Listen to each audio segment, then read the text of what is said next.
Jadi ketika kita bicara soal digital marketing, itu banyak sekali orang-orang yang mengalami, termasuk saya, itu nggak ada dampaknya, bahkan boncos. Bahkan boncosnya itu bisa sampai belasan juta. Dimana ini terjadi pada salah satu bisnis yang saya pegang gitu kan bersama partner saya, dimana kita coba untuk memasarkan sebuah produk ke internasional, ke pasar global. Dimana saya waktu itu belajar digital marketing udah cukup lama, kemudian saya sempat vakum ya, saya fokus lebih banyak ke website daripada digital marketing.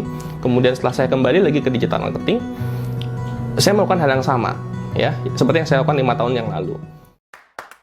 Berbagi inspirasi di Inspirasi Berbagi.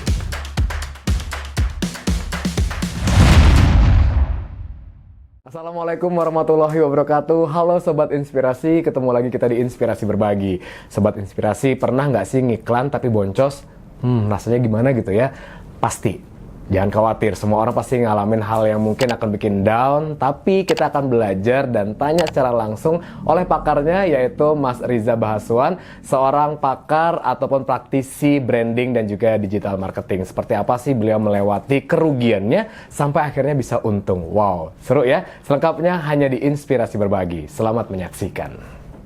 Assalamualaikum warahmatullahi wabarakatuh.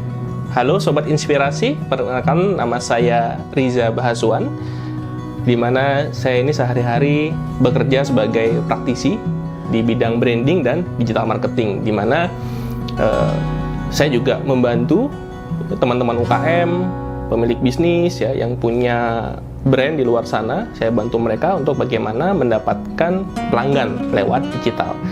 Tapi tidak hanya pelanggan saja, tapi bagaimana bisa mempertahankan dan membuat bisnis mereka lebih grow lagi ke depannya. Oke, bicara soal karir saya itu dimulai sejak 2010-an. Itu dimana saya awalnya sebagai desainer grafis ya, desain grafis. Kemudian dari desain grafis itu saya menemui banyak klien ya, banyak klien teman-teman pengusaha di bidang, ada bidang gym, bidang kesehatan, berbagai macam owner saya ketemu. Dan di sana saya menemukan sebuah permasalahan di mana hampir sebagian besar mereka ketika saya membuat sesuatu ya pasti akan saya bertanya siapa marketnya, kemudian bagaimana cara jualannya, karena itu akan menentukan style desainnya. Nah, dari sana saya melihat tidak semua pengusaha itu tahu siapa market mereka, tidak tahu bagaimana cara mereka berkomunikasi ke market yang benar itu seperti apa. Sehingga saya belajarlah akhirnya tentang ilmu tersebut. Itu namanya marketing gitu. Sehingga saya belajar lagi dan ketemulah konsep yang namanya internet marketing waktu itu, dimana sekarang dikenal sebagai digital marketing. Nah, akhirnya karena saya bertemu dengan banyak pengusaha, bertemu dengan banyak business owner, di sana saya menemukan peluang jasa baru, yaitu saya membuka yang namanya jasa digital marketing seperti itu. Dan akhirnya ya alhamdulillahnya berjalan sampai sekarang seperti itu. Jadi ketika kita bicara soal digital marketing, itu banyak sekali orang-orang yang mengalami, termasuk saya, itu nggak ada dampaknya, bahkan boncos. Bahkan boncosnya itu bisa sampai belasan juta.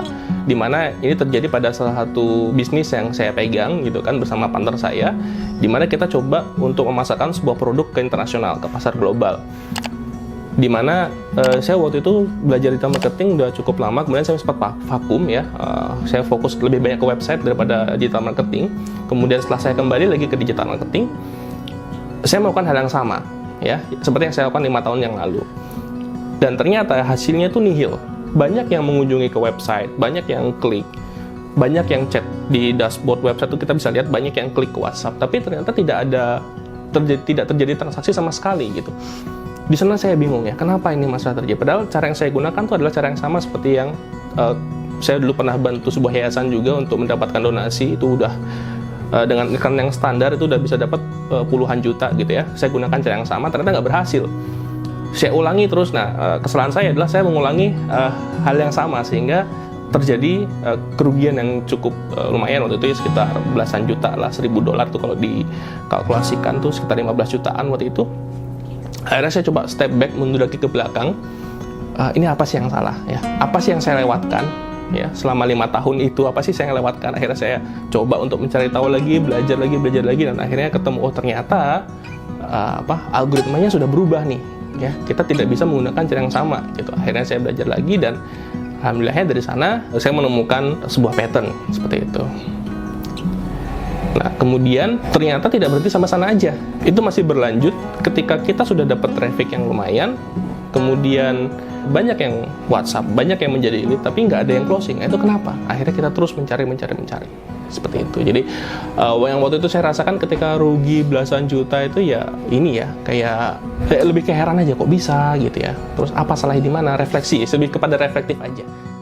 Nah, salah satu yang penyebab kenapa saya terus maju waktu itu adalah karena dari partner saya sendiri yang dia memberikan ruang kepada saya untuk terus belajar gitu ya, sehingga untuk mencari kira-kira salahnya di mana kayak gitu. Nah, kemudian saya waktu itu memang merasa bahwa ya namanya orang yang sudah lama belajar, akhirnya saya merasa agak dulu kan saya merasa egonya tinggi ya, jadi saya ini saya bisa kok ngedesain sendiri, ternyata nggak bisa. Jadi di sana saya belajar bahwa saya harus menurunkan ego dan saya harus belajar lagi gitu apa yang sudah saya lewatkan seperti itu. Jadi dan kenapa saya punya mindset seperti itu, bahwa karena saya ngerasa bahwa kembali lagi bahwa tujuan awal saya waktu saya berbisnis adalah ingin membantu ya teman-teman pengusaha untuk bisa grow. Jadi ketika ada sebuah problem ya, maka bagaimana nih cara menyelesaikannya supaya bisnis yang saya bantu bisa grow gitu. Jadi lebih kepada mindset growth-nya. Jadi ketika saya menghadapi kegagalan tersebut, saya mencoba untuk step back ya. Saya berhenti merenung, kemudian saya mencari siapa orang yang jago nih dalam mengiklan ya. Saya cari ke sana kemari, saya belajar, saya ikut workshop, spending investasi ya kan. Dalam hal kita mengiklan, ini kita bicara iklan. Di iklan itu, kalau kita dulu beriklan di Facebook ya, contoh kita ngiklan di Meta Ads gitu dulu, cukup ikutin aja alurnya dari setup iklan, kemudian ada awareness ya, kemudian klik to website seperti itu. Nah, itu akan bisa langsung terjadi sales gitu. Nah, berbeda dengan yang sekarang ternyata. Sekarang itu kalau nggak di setup pixel, walaupun kita boost dengan budget seberapapun, itu salesnya akan kecil. Ya, ini adalah salah satu hal yang sering juga dilewatkan oleh teman-teman pengusaha ketika saya coba share hal ini ke teman-teman komunitas waktu itu, dan mereka juga punya hal yang sama ya. Coba sudah spend budget banyak tapi nggak ada hasilnya. Ternyata memang ada fitur yang belum dipasang sama mereka. Nah, yang kita sebut itu sebagai pixel gitu. Nah, pixel itu nggak terpasang di website menjadi sasaran trafficnya gitu. Dan objektif dari iklan itu nggak disetting sebagai konversi ya. Nah, sehingga yang saya lihat adalah bahwa kita harus bisa menguasai platformnya dan menguasai algoritma dari platformnya seperti itu. Kalau kita ingin beriklan ya, kita ingin melakukan digital marketing, itu kita lihat 3 hal ya. Kita harus lihat people. Pertama itu people-nya. Apakah people-nya atau orang ini sanggup untuk menjalankan iklan? Itu pasti ya. Apakah dia tahu bahwa ada update algoritma terbaru? Kita bicara iklan, kita harus tahu platform iklannya seperti apa. Masang pixelnya dan sebagainya. Kita bicara iklan. Kalau kita bicara SEO, apakah dia paham tentang cara kerja SEO, yaitu people-nya. Kemudian yang kedua itu adalah platform yang akan kita gunakan ya. Platformnya apa? Misalkan kita bicara Facebook, kita bicara Google, kita bicara website seperti itu. Dan yang kemudian yang terakhir adalah proses ya. Nah, ini yang sering dilewatkan juga oleh teman-teman pengusaha gitu, teman-teman pemilik bisnis pada umumnya. Mereka jarang memiliki proses yang terstandarisasi. Misalkan kita bicara proses penjualan dalam marketing itu kan tugasnya create demand ya. Kita membuat demand masuk, demand ini harus diubah menjadi sales. Nah, proses mengubah demand menjadi sales itu biasanya kemampuan itu hanya dipegang oleh owner. Maksudnya gini, kebanyakan kita ya lebih nyaman belanja sama owner langsung daripada sama karyawan. Nah, itu kenapa? Itu berarti kemampuan mengubah demand menjadi sales itu ada pada owner. Dan sekarang bagaimana si owner itu menurunkannya kepada tim sales? Maka owner itu harus bisa membuat sebuah proses ya untuk membuat demand menjadi sales. Nah, itu seperti apa prosesnya? Itu yang saya juga pelajari dalam karir saya sebagai digital marketing. Jadi ketika kita menjalankan sebuah campaign digital marketing ya, tidak hanya iklan, mungkin ya tidak hanya iklan, karena digital marketing ada SEO, ada iklan, ada sosial media pun juga termasuk. Hal yang perlu ada itu adalah akuntabilitasnya.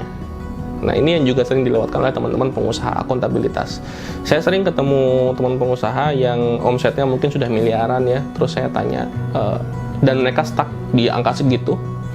Saya tanya, tiap hari tanyain nggak staffnya berapa dapat sales, atau kalau nggak sales berapa dapat setiap bulan, dari lead ke sales itu berapa persen. Hampir jawabannya nggak tahu gitu. Bahkan tidak ada meeting yang rutin seperti itu. Jadi akuntabilitasnya nggak ada.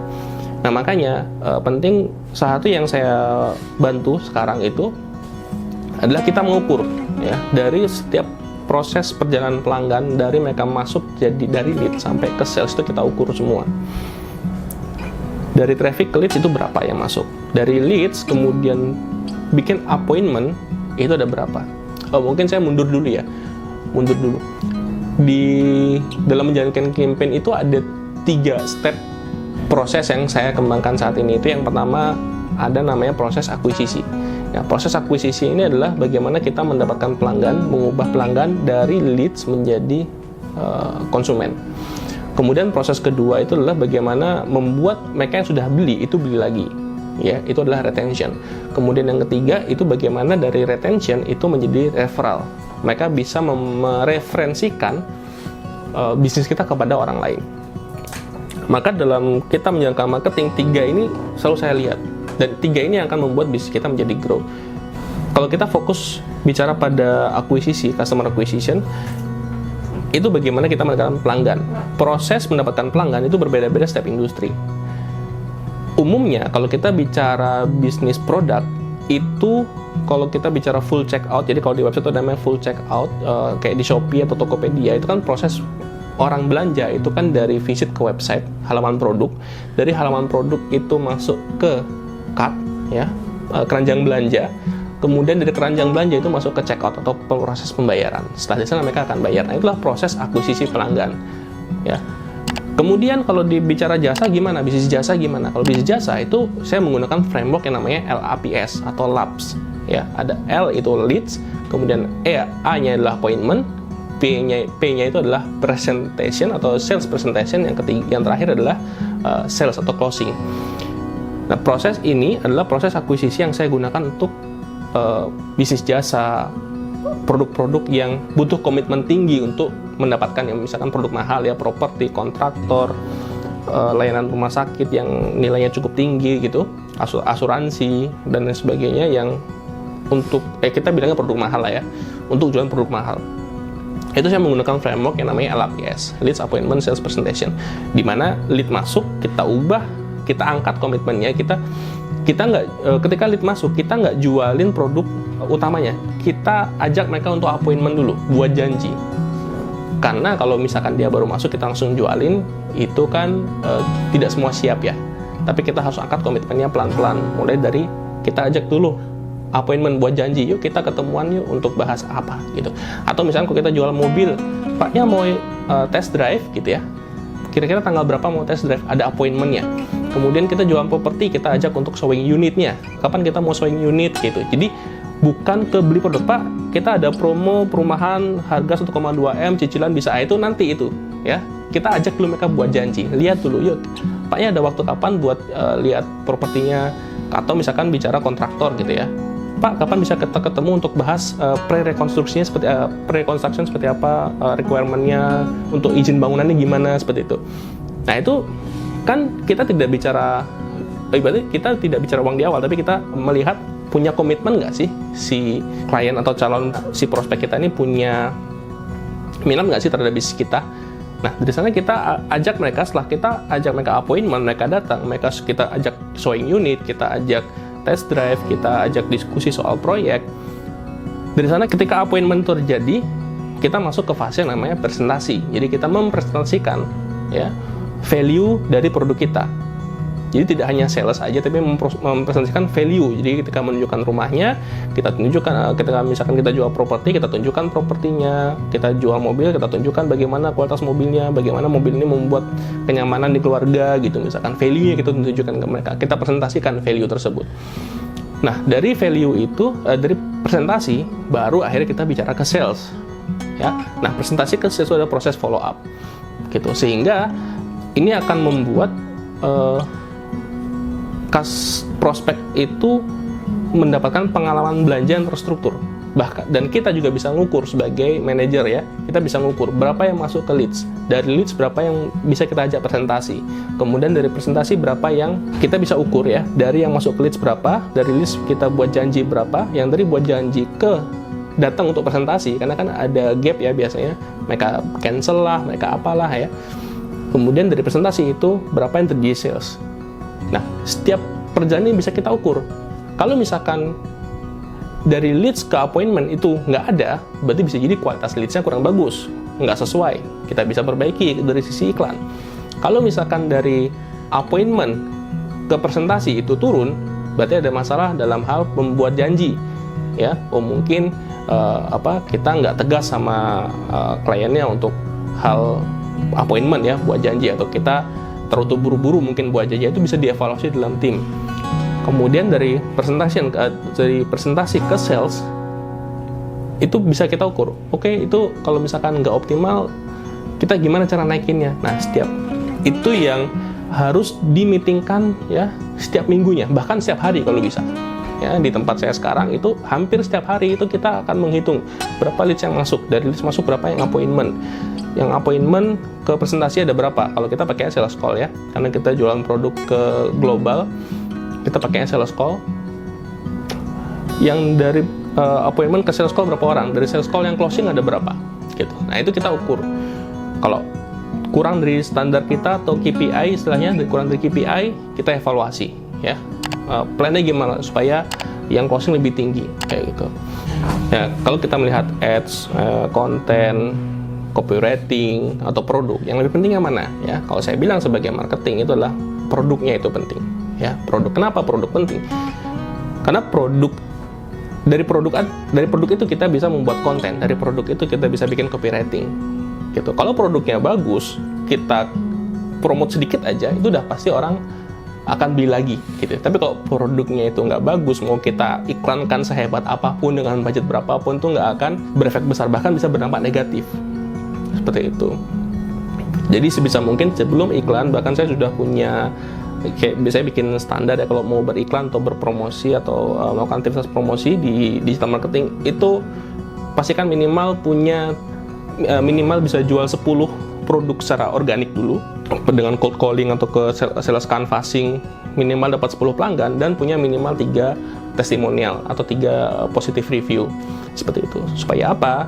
Itu juga sebagai modal nanti ketika kita membuat iklan, dan juga sebagai bukti bahwa produk kita ini proven gitu. Jadi penting banget punya produk yang bagus. Jadi dari berbagai pengalaman saya dalam melakukan digital marketing, itu saya menemukan kebiasaan teman-teman digital marketing di luar sana ya, itu ada istilahnya scale up gitu ya.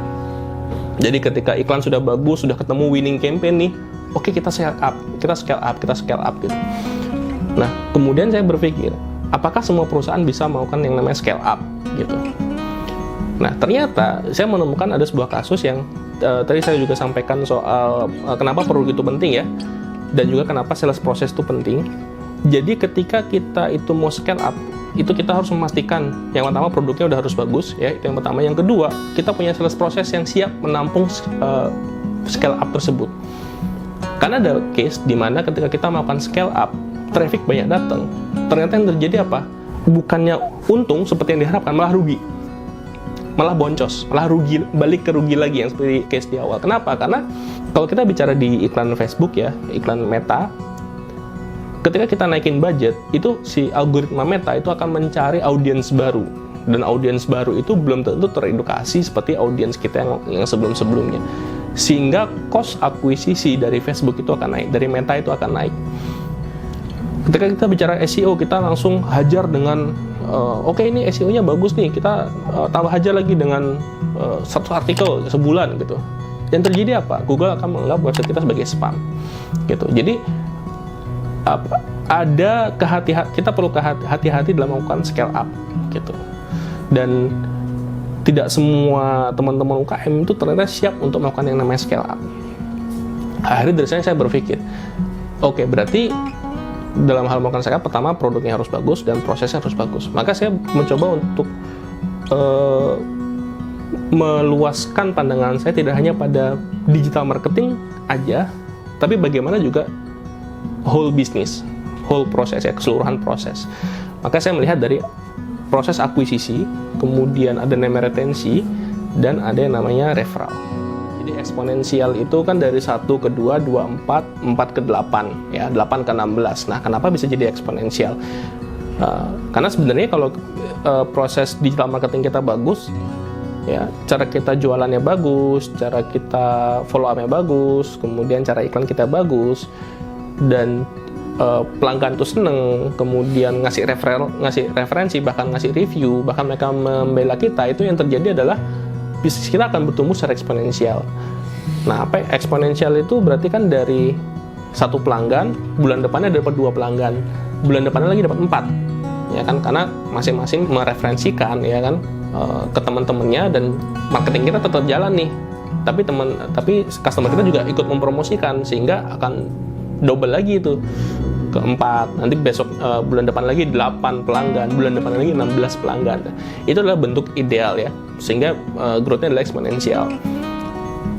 Nah, sebenarnya kalau kita lihat banyak perusahaan-perusahaan di luar negeri yang saya lihat itu, ketika mereka itu sudah rapi, itu akan terjadi pertumbuhan eksponensial. Bahkan banyak yang klaim itu bisa hasilnya itu bisa sampai $1 juta walaupun perusahaannya berumur 1 tahun kayak gitu, karena mereka memastikan bahwa setiap prosesnya dari strateginya, kemudian dari proses akuisisi pelanggan, kemudian dari acquisition, retention, dan referral itu dioptimalkan sama mereka gitu. Jadi sebenarnya kembali lagi saya menemukan sebuah ide bahwa ketika digital itu masuk ke dalam sebuah bisnis, harusnya itu eksponensial.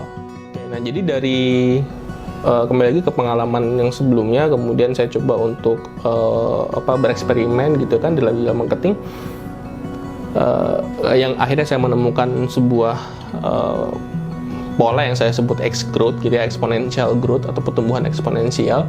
Kemudian saya buat menjadi sebuah framework gitu, yang harapannya dengan framework tersebut itu bisa kembali lagi ya, ketujuan awalnya bisa membantu perusahaan itu bisa eksponensial, tidak hanya dari sisi digital dan tidak hanya dari sisi digital marketing ya, karena saya bicara X-growth ya, bukan digital growth, bukan. Jadi growth pertumbuhan bisnis secara umum ya, sehingga tidak hanya bicara soal leads, tidak hanya bicara soal sales, tapi saya juga tidak hanya bicara soal penjualan, tapi saya juga bicara soal kepuasan pelanggan, kita bicara soal review, kita bicara soal testimoni ya, kemudian kita bicara soal bagaimana SDM yang mengelola proses pemasarannya, bagaimana SOP-nya, kemudian bagaimana cara mengukurnya, sehingga ini nggak hanya soal bicara gimana cara datengin leads, nggak, tapi kita bicara keseluruhan proses bisnis untuk menciptakan pelanggan yang loyal. Oke, jadi dari X-growth framework itu rencananya saya jadi karena sekarang masih dalam tahap pengembangan gitu ya, jadi saya lagi bikin modulnya, bahkan mungkin nanti bisa jadi sebuah pelatihan, bisa menjadi sebuah program coaching kayak gitu, kemudian juga bisa menjadi kalau agensi kan sudah ya, agensi sudah, jadi lebih kepada lebih ke program coaching ya, kemudian buku seperti itu. Oke, jadi kalau misalkan sekarang Anda posisinya sedang beriklan, kemudian ngerasa rugi nih nggak dapat apa, coba cek pertama dashboardnya gitu ya, sudah keinstall atau belum pixelnya, itu hal yang paling simpel sih sebenarnya, tapi sering dilupain ya, sering dilewatkan. Cek pixelnya gitu, kalau nggak paham apa itu pixel, coba cek di YouTube ya, itu banyak banget yang ngajarin cara pasang pixel di website, kemudian pilih objektif yang benar, pilih tujuan iklan yang benar, ada pilih leads atau sales seperti itu. Misalkan sobat inspirasi sekarang lagi stuck nih, bingung penjualannya kok nggak naik-naik, di mana yang salah ya, butuh bantuan dari eksternal ya, bisa coba klik link di bawah ya, rizabahasuan.com/assessment untuk mengetahui apa problem yang terjadi di bisnis Anda dan bagaimana cara mengatasinya gitu. Dan kemudian nanti kalau ingin butuh bantuan lebih lanjut bisa langsung terhubung ke saya melalui website tersebut. Tips dari saya, kalau misalkan teman-teman menghadapi sebuah masalah, penting untuk berpikir bahwa setiap masalah pasti ada jalan keluarnya, apapun itu ya, dan tetap berpikir positif, step back, cari orang yang bisa bantu ya, itu sih saran dari saya. Sekian dari saya, Riza Bahasuan. Assalamualaikum warahmatullahi wabarakatuh. Sobat Inspirasi, dari Mas Riza Bahaswan kita bisa belajar banyak ya, bahwa ternyata jangan menyerah, jangan takut. Setiap orang pasti pernah ngalamin namanya kesalahan, kerugian, tapi dengan mindset yang tepat kita bisa belajar dengan orang yang tepat dan akhirnya mau belajar terus mengembangkan diri sampai akhirnya kita menjadi pakarnya. Wow, kita akan bisa menghasilkan ratusan juta, bahkan bisa miliaran, bahkan lebih besar, bahkan dari lokal jadi global. Ya, semoga Sobat Inspirasi bisa mengambil hikmah, poin-poin penting dari Mas Riza dan juga bisa diaplikasikan di usaha pekerjaannya masing-masing. Jangan lupa untuk subscribe, like, share, komen dari channel kesayangan kita Inspirasi Berbagi. Ketemu lagi kita di episode berikutnya bersama narasumber yang sama hebatnya seperti Mas Riza, hanya di Inspirasi Berbagi. Wassalamualaikum warahmatullahi wabarakatuh. Sampai jumpa. Berbagi inspirasi di Inspirasi Berbagi.